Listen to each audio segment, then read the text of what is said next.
Thank you very much. My name is Karen Kale, and I'm delighted to moderate this flash talk session talking about the practical implications of school health research. So we have 4 speakers today who are going to give you just a really brief view of what they do and what they know, and then we have some questions and we are open for your questions. First, we have Dr. Naomi Wilgerot. She's the Mary Shuden Endowed Professor in Nursing Education and the Professor and Vice Chair of Education at the University of Washington School of Nursing. Those W's get me every time. Dr. Wilgerot. You are muted. All right, I have a lot that I want to say, but only 3 minutes, so I will just blip through the 3 questions I was given to answer. In terms of my background, I was trained as a pediatric oncology nurse. My first job actually was at NIH, but I went to graduate school because I was interested in how families and communities could work together to keep children healthy. And there I met one of my lifelong mentors who really inspired me to focus my research on school health, and then also train and work as a school nurse. And over the years, I've become really deeply passionate about school nursing and interprofessional collaboration to improve, support, and promote the health of our youth. In terms of what is the most important thing for investigators in school health to know, I think it's really important to understand that school health is inherently interdisciplinary, but it's really the school nurse who often understands the whole picture.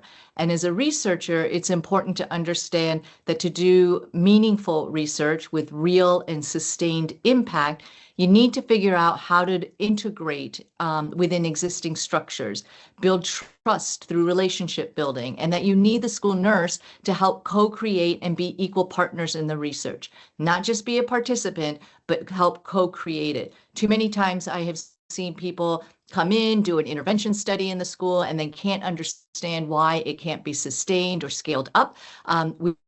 We will always be in a resource-constrained environment, so work within the structures you have to translate that evidence into practice. I think the most, to have the most impact that is sustained, I think school health nursing scientists need to work on identifying metrics that demonstrate the value of school nurses in ways that will impact practice and policy. But it's hard because it's not just about ER visits, attendance, seat time, which historically have been the outcomes that we use. Even though all those things are important, they don't really paint the whole picture. School nurses, because where they sit in the school community, address the physiological, mental, family, community, and environmental components of school health, and impact school student well-being in such a way that they're able to be more engaged, connected in school, and then also families feel better knowing that their kids are safe. So we need to figure out a way to capture all of that, measure that, and then examine those associations with different models and health team configurations. And if we can do that, I think it would be a huge and impactful contribution. Thank you so much. Did I get it in 3 minutes? You did. I'm impressed. Our next speaker is Dr. Martha Dewey Bergen. She is a clinical professor emerita from the University of Illinois at Chicago. Dr. Bergen. Thank you. So my school nurse trajectory was in early childhood special education and also a high school and middle school nurse. I've been on faculty at 2 universities teaching school nurses at the graduate level.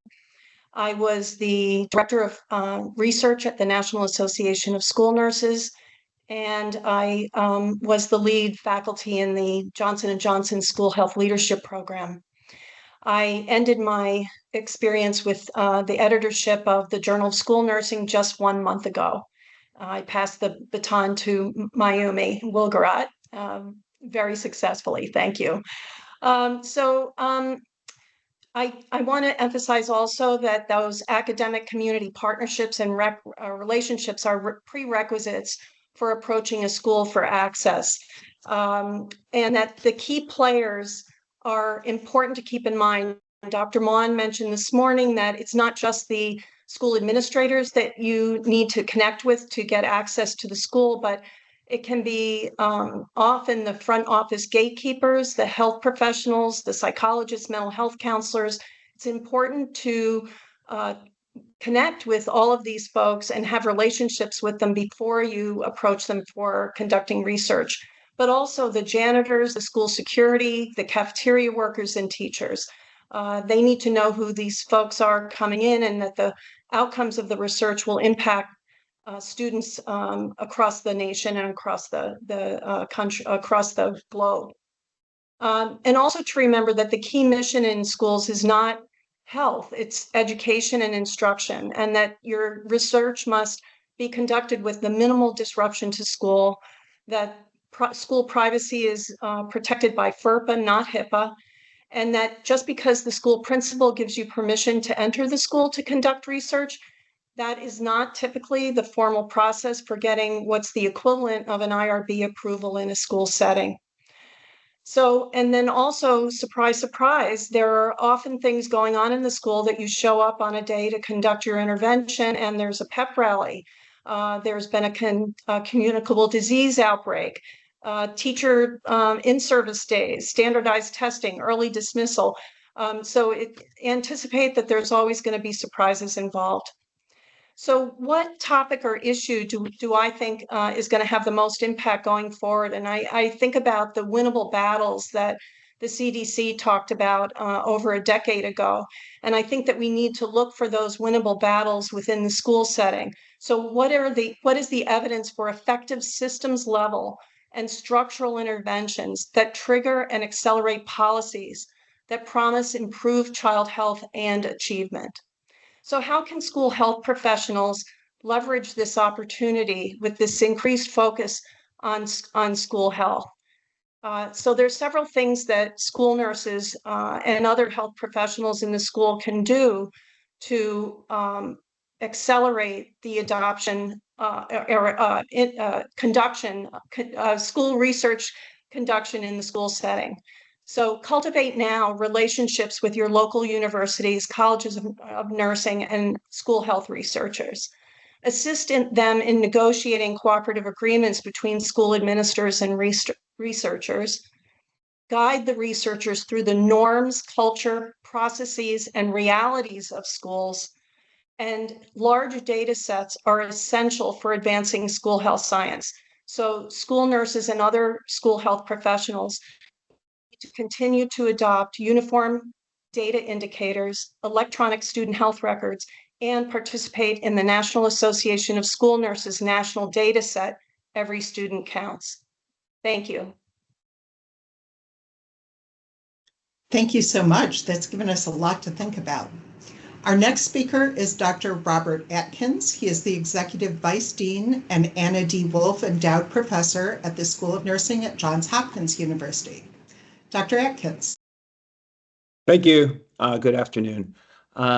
So following the script, I came into school nursing right out of nursing school. It was my first job. I had the pleasure and privilege as becoming the school nurse at East Camden Middle School. And everything that I need to know about what I'm doing right now, I kind of learned in and through the city of Camden as we really kind of think about communities of greatest disadvantage and what's going on there. And a lot of what really came out for me right from the beginning was how much discretionary time, and I heard one of the presentations was around that, but how much discretionary time that youth had after school in my school. And Camden, New Jersey is a city that is high in poverty, low in opportunity, very much like many other communities across the United States. And one of the things that I really tried to figure out as a practitioner really early on was how do we engage these youth in building healthier, more equitable, more resilient communities. And I started a youth development program. You can see in this picture, these are youth that I started with working with, and we built a nonprofit youth development program that we ran for 20 years in the city of Camden that started right there. And I've really been trying to explore that and interrogate that issue over over the past couple decades. And so I think some of the questions that I think we really need to get at is, one of the things is really, how do we establish the value of school nurses in addressing the social determinants of health? And I think one of the first cuts that's often made in educational budgets are school nurses. And I've talked to Martha about this many times, but how do we really start to solidify and make sure everyone understands the value of school nurses, especially as we think about addressing the social determinants of health?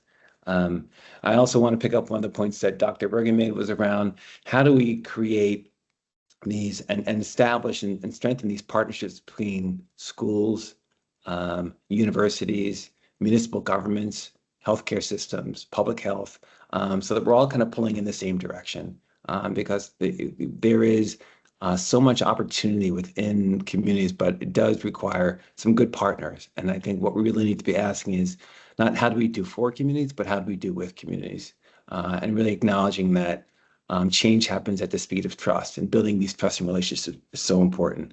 And the last piece is really around this engagement gap, and how do we really think about youth opportunities to develop as citizens, improve their life chances, become healthier, become leaders or partners in building healthier, more equitable, more resilient communities.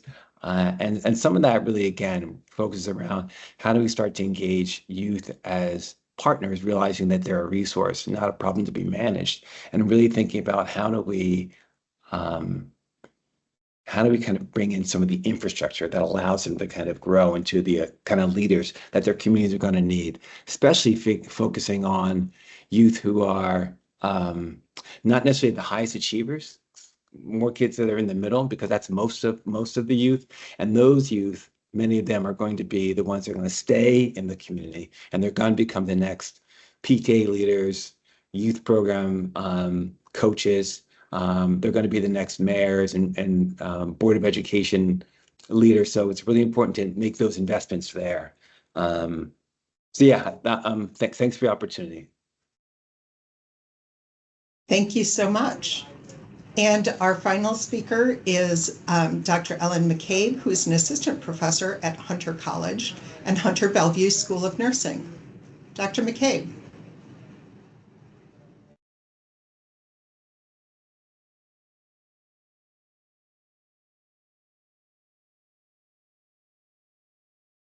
Give us just a second so we can see if we can correct the technical issues here.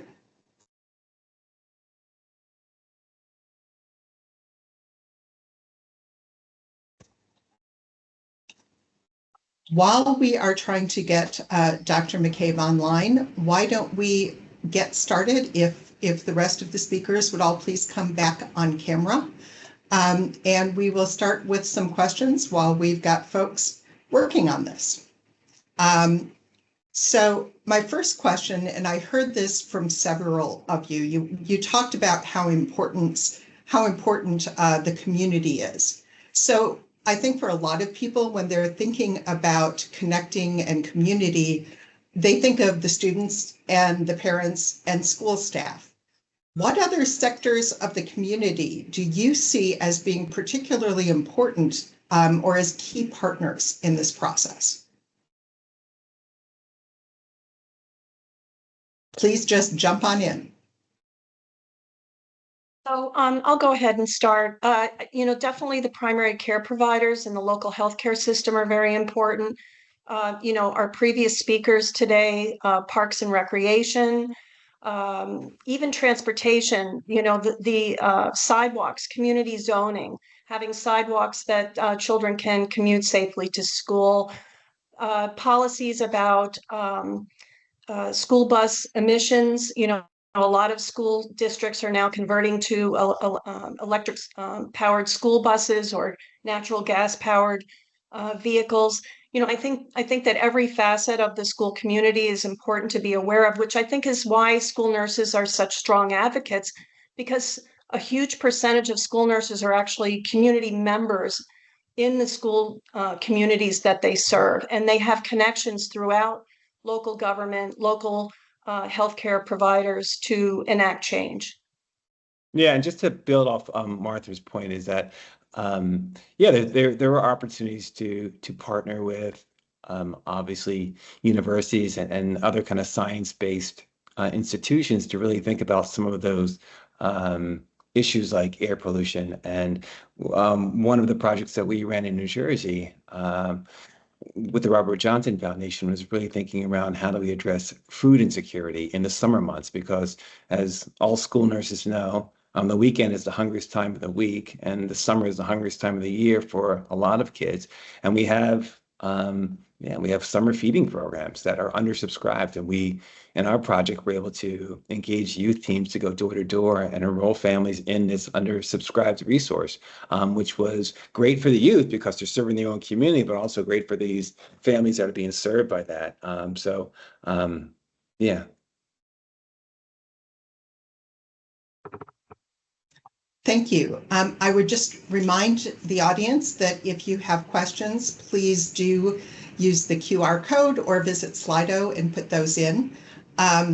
While I am waiting for additional questions, we have one that has come up. What tip would you give an investigator who's looking to partner with school nurses in their research? So someone who was new to this area. First, hold it for a second.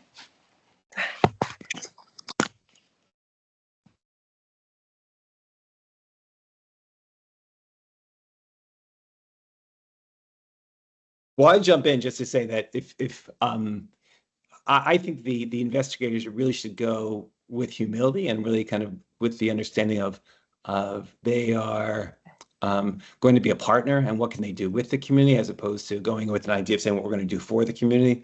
That's one suggestion I have. Sorry, I'm back if you guys want me to talk. It's Ellen. Yes, can we? Absolutely. Can we go back one slide, please, and give Dr. McCabe an opportunity? I'm on the other device, but you guys couldn't hear me on that one. All good. First of all, I just want to say thank you so much for having me. I apologize for a little tech difficulty. So I'll just start quickly with my background. So I started my career in school health a little bit later. I started in 2009. I worked full-time until beginning my PhD program. My dissertation was in school health. I focused on the role of school nursing and managing asthma within the school environment. But my career started before school health. I worked at the Children's Hospital of Philadelphia, and then I worked for 10 years as a pediatric nurse practitioner. So by the time I hit the ground as a school nurse, I just felt so prepared to really run this almost independent practice. And my research now still continues to focus on school health services, specifically managing chronic health conditions, addressing bullying and connectedness. And in what my colleagues talked about, the call to investigators, a call I would like to bring up is that investigators should collaborate with school health clinicians. Some of the things that we can do are working on tools that enhance communication with external providers. It's really essential that we expand our perspective beyond the broader healthcare ecosystem, as school nurses are ideally situated to work with health services, social services, government agencies, and other sectors. The collaboration will aim to improve access to evidence-based healthcare services in both schools and communities. I've been talking a lot in my research lately about these partnerships that are really important. And I think I'm going to echo something Dr. Atkins said, but school nurses need to be given opportunities to participate on decision-making boards. We should be on school boards where they can offer this valuable insight to make investments into programs and policies. And in terms of nursing research and nursing impact, nurses must stay current on evidence-based practice. So as researchers, it's really helpful for us to analyze the role of nurses in managing chronic health conditions, asthma, diabetes, seizures, and think about that research is not always that accessible to the practicing school nurse. We need to keep working on that. Research has to be accessible. We need to ensure it's published in multiple formats that are easy for these nurses to access. Not just read, but they have to be able to access it. Additionally, it's important to keep parents and school administrators informed about the ongoing efforts in nurses to enhance their knowledge and skills in managing health within schools. Thank Thank you you. very much. Thank you, and I'm glad we were able to get you in despite the technical difficulties. That's all good. We worked it out. Yes. I am going to go back to the questions. So one of the things that came up, and there was a question about, was something that Dr. Wilgerot brought up, which is metrics. Can you speak a little bit more, any or all of you, about what types of metrics are needed and what currently exists? I can start that. I think that we typically have used things like attendance, return to class, um, uh, graduation rates, all these sort of academic kinds of outcomes, and tried to create, not tried, but associated it with the presence of a school nurse.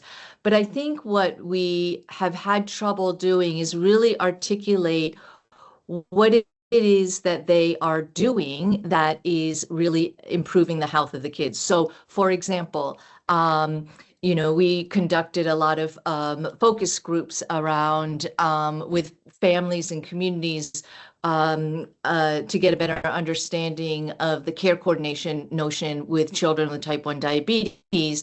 And a lot of parents talked about how the presence of a school nurse and the way that they talk to them really let them feel at ease in leaving their child at school. So I think we need to capture not just sort of the quantifiable things like, attendance and, or even like number of phone calls made back to the family, but also the qualitative parts of it. What is it that school nurses are doing, saying, work, and how are they working with the school health personnel and families and communities to keep these kids in schools? So I think that's really difficult, but completely necessary because and some of these outcomes that we typically use, I think, are too distal. By the time you look at graduation rates or attendance, you're really missing out on what the school nurses are doing day to day. And so I think that's the biggest challenge, but I think that's what we really need to do. So I'd like to add on to that. I agree with Mayumi that the qualitative aspects are very important, especially in the short term. But being able to aggregate school health data into large data sets is essential to being able to predict those distal outcomes, which communities and legislators are willing to invest in, like graduation rate, productivity post-school, and other long-term health outcomes. Schools are the only place that collect health data on the healthy kids and the kids with chronic health conditions and can look forward to the long life trajectory and predicting what practices in schools and what programs support healthy growing, healthy learning, and productive adult life. I would also just one other thing in addition to what my colleague said is, and Martha tapped on that with some of these larger databases, having that nurse voice in the data that we're going out as with our colleagues and collecting, no matter what you are, if you're in nursing and medicine or whatever that is, to have that team approach and to make sure we're really capturing some of those really important things. So when those data sets are beginning to be looked at questions and we all need to be at the table thinking about what are the best questions that we need to get answered and have our voice in those questions. There are a couple of comments about the role of the nurse or the school nurse in coordinating various parts of health for children. Could each of you speak to what you see as a key perspective of the school nurse in coordinating various aspects of health? In my background, I was working primarily with early childhood. And so my role was key in coordinating with the primary healthcare provider and the parents and the local community and accessing care and supports for that student. And that in also contributed to the student entering kindergarten and first grade more prepared to learn, because initial health issues and developmental issues had already been identified, treated, and addressed. So that's just one example of how a school nurse crosses over all the systems that impact a child and their family. And one of the previous speakers talked a lot about home visiting. I did a tremendous amount of home visiting in my school nursing practice, both at the early childhood and high school level. And it's just so important to understand the context of where children are growing up. I worked with a group of school nurses in Oakland, California, who implemented using windshield surveys for all of their new hires, so that the school nurses could understand the community that those students were coming from. And one of the things that they identified in that program was that the students that lived closest to the Nimitz Freeway were the ones who had the highest asthma exacerbations and were missing the most school due to spending the night in the emergency room. So these are just all the ways that school nurses interface with the larger community to promote child health and education. Yeah, and I would add, I think there's an opportunity for the school nurses to provide coordination, looking at the social determinants of health. Keep coming back to that, but I've mentioned food and addressing food insecurity, because we've had like some weekend food programs where school nurses put together baskets, and kids bring that home, not just for themselves, but for their whole families. But also thinking about some of the things that we don't typically think about. So employment, I mean, as we think about our younger people, they need employment. We also know they need these co-curricular activities. What happens in schools, important during the day academically, but also what happens during the school day around things like, and we know schools contribute to things like student government. That's important. Being in plays and being on teams. We know those really add to the health and well-being of kids, but also, yeah, things like housing. So all of these kinds of social terms of health, I think, are a place where school nurses can really kind of dig in and have a huge impact on the life chances of the children we're trying to serve. I think if there's time, I think one other thing that I've been also very interested lately in partnering with my nurse colleagues as a school nurse and a researcher, and especially with kids with chronic health conditions, making sure, I can talk to oftentimes it's the nurse in the health office or the diabetes educator. I never want a child to feel like they can't be at school because they can't be fully cared for the whole child. So having that communication with the team out in the community, I would encourage all school nurses to keep doing that, so we keep those kids as much as we can at school, as so they're there just every day to be healthy and to learn. Well, I want to thank you. I would also, Go ahead, please. Well, I was just going to say that I also think it's important to remember that school nurses are dealing with individual health as well as population health. They are the liaison between the education system and the health system. And so they provide a lot of coordination in terms of managing a child's health in school. I think they are centrally located in these communities to really understand sort of all these different aspects of the whole child and the school and the community, and to be able to recognize their recognize the essential role that they play in advocating on behalf of the child in all these different areas. And I think that's a really important component of the care coordination that we need to remember. Thank you. And thank you all so much. I am amazed at the ground that we've been able to cover in just 30 minutes. Thank you. And for everyone now, there is a short break. Please do plan on coming back at 2:40 p.m. Thank you very much.